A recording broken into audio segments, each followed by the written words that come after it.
Hello world, it's Lee Kelson coming to you on behalf of Invest Sunshine Coast, and we're here at the Innovation Centre Sunshine Coast, and I have with me Stan Kane. How are you, Stan? Very good, thanks, mate. How are you? I'm very well.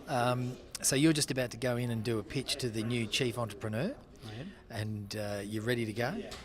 Yeah, I've been practicing since about 11 a.m. today. I did leave my run a little late to get it together, but it's an Aussie thing, right? Right, you wing it, mate. You wing it.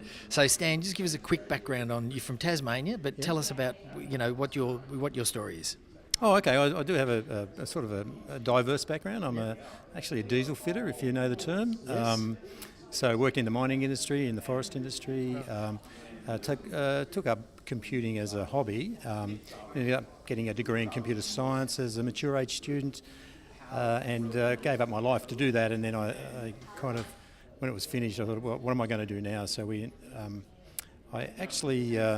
noticed there was a lot of sort of abhorrent material on peer-to-peer networks back maybe in the year 2000. Tried to be an advocate to let parents know about that. Ultimately, that didn't work, so we built some software to track the movement of that type of material. Right.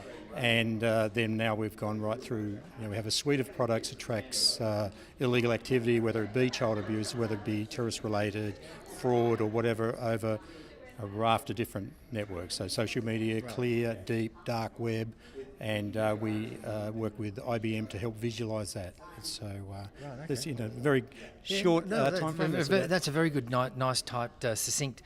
So tell us about the dark web. I mean, people hear about the dark web, and I've had a few people ask me, what is the dark web and where do you find the dark web? Not that we want to find it, but what is it?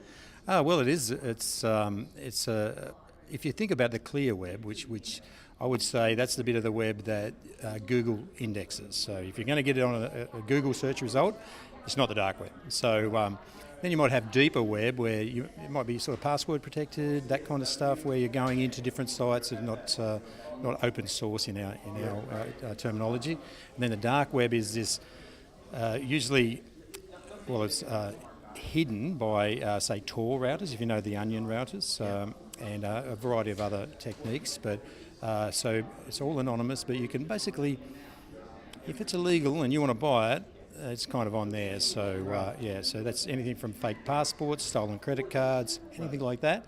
It's in there. If you want to have a look, and I'm not suggesting you do, but you can put a Tor add-in onto your browser, and that will allow you to go to Onion sites. So so you can have a look. Yeah, no, well, I'm intrigued. Yeah. So how does a diesel fitter get to the dark web and solving that type of a problem? Oh, it's just the need, isn't it? As I say, computers was the hobby. Sort of a few steps through that, I became a mechanical engineer and kind of got a little bit over the boom-bust cycle of some of those industries, mining industry and the like. And IT seemed like a good place. And just went and did a degree part-time, kept working, and formed a company. And so the name of the company?